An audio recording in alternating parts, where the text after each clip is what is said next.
Ada wacana yang saya sampaikan kepada para politisi, juga kepada para pakar politik. Saya bilang, selama sekian tahun saya memperhatikan peta demokrasi dan gerak politik di Indonesia. Saya melihat yang merusak negeri ini adalah sistem partai politik.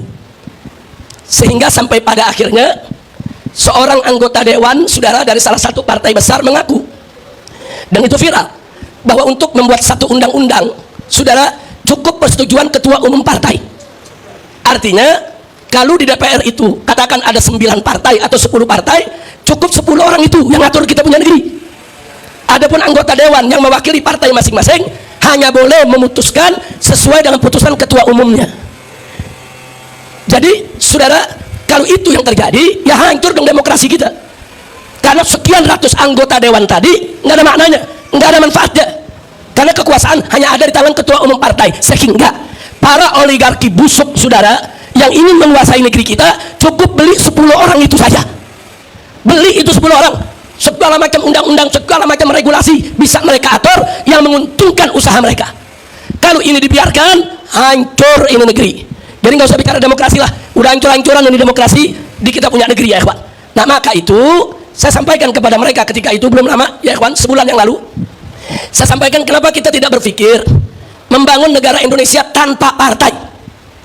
Kita bangun negara tanpa partai. Siapa bilang negara nggak bisa hidup tanpa partai? Bisa kok.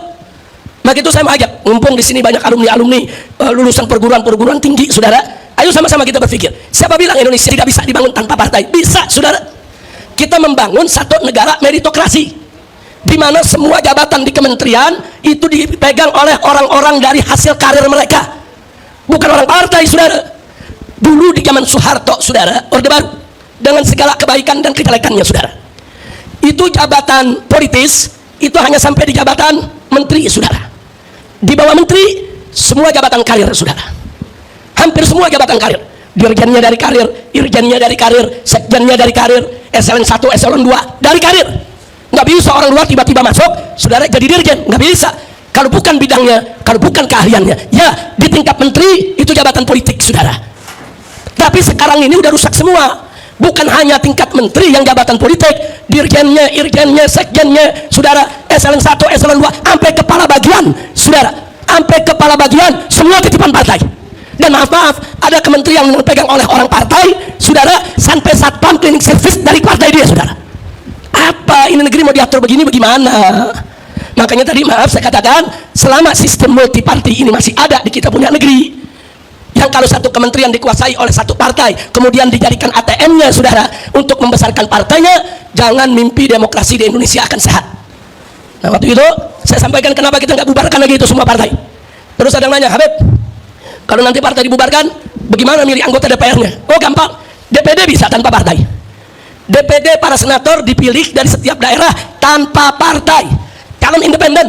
Kalau DPD bisa, DPR juga mesti bisa dong. Kalau perlu DPD-nya hapus, ganti DPR yang calon independen tanpa partai, sehingga setiap anggota DPR independen bisa menyuarakan rakyat tanpa ditekan oleh atasan, saudara. Bisa kok. Siapa bilang nggak bisa, saudara?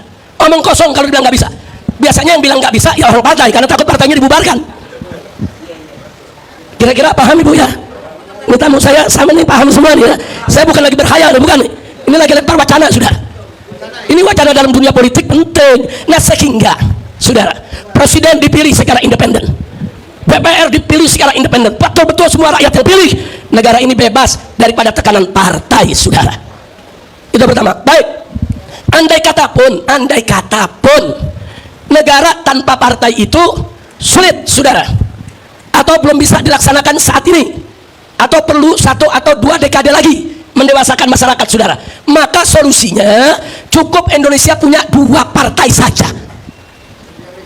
Bisa, saudara. Amerika Serikat, negara yang begitu maju, bisa kok 2 partai, Partai Republik, Partai Demokrat, selesai. Di Indonesia bisa. Indonesia ini dari dulu sudah terbelah, saudara. Cuma ada 2 bagian. Satu bagian mendukung pemberlakuan syariat Islam, satu bagian enggak mendukung pemberlakuan syariat Islam. Simple, bikin 2 partai, partai yang mendukung syariat, partai yang tidak mendukung syariat. Silakan umat mau pilih yang mana, saudara. Simple, dan itu lebih sehat. Kenapa lebih sehat? Kalau partai Islam yang menang, maka partai sekuler silakan jadi oposisi untuk menimbangi daripada kepemimpinan partai Islam. Kalau partai sekuler yang menang, maka partai Islam yang jadi oposisi. Jadi negara ini, saudara, ada balance balancingnya, saudara, seimbang. Nah kalau sekarang teriak-teriak negara presidensial itu nggak boleh ada oposisi, jadi semua disuruh dukung pemerintah, nggak boleh beroposisi, saudara. Nah, jadi dua partai itu juga masih boleh sehat, walaupun saya tetap kepada wacana pertama, bangun negara tanpa partai, sehingga nanti jabatan-jabatan menteri, saudara, itu bisa diambil dari jabatan karir. Presiden yang terpilih secara independen, saudara, dengan anggota dewan yang juga independen, saudara, bisa memilih para menteri dari kementeriannya masing-masing. Nah, jangan kayak sekarang kan banyak kelawuran nih, bankir diangkat dari menteri kesehatan. Nah akhirnya dunia kesehatan dibisniskan, saudara. Fakta kok. Bos Gojek dari menteri pendidikan, kalau bos Gojek dari menteri transportasi masih logis, saudara. Nah tapi kalau jadi menteri pendidikan, kita lihat akibatnya, perguruan tinggi, saudara, semua dibisniskan. Menteri pertahanan disuruh nanam singkong, ini menteri pertaniannya kemana? Astagfirullahaladzim, ini kok jadi ngawur begini, saudara? Kenapa? Itu tadi, ini cawe-cawenya partai politik, saudara. Semua mau diambil alih oleh partai politik, semua. Mau itu kementerian, mau itu kedutaan besar, saudara, mau itu komisaris daripada BUMN, semua mau dibagi-bagi di antara orang partai. Nah, jadi rakyat yang bukan orang partai bagaimana? Nah ini saya pengen ini, Prof. Laila, kita buat satu pertemuan besar, kita kumpulkan semua para pakar, ayo kita diskusi. Enggak apa-apa, ayo kita berdebat, ayo kita adu argumentasi, ayo kita adu pendapat, ide di sana untuk menyelamatkan kita punya Republik Indonesia, insya Allah. Bu, kalau kita punya negeri, menterinya jabatan karir, sekjen, dirjen, sampai kepada dirjennya, semua jabatan karir, mereka akan menguasai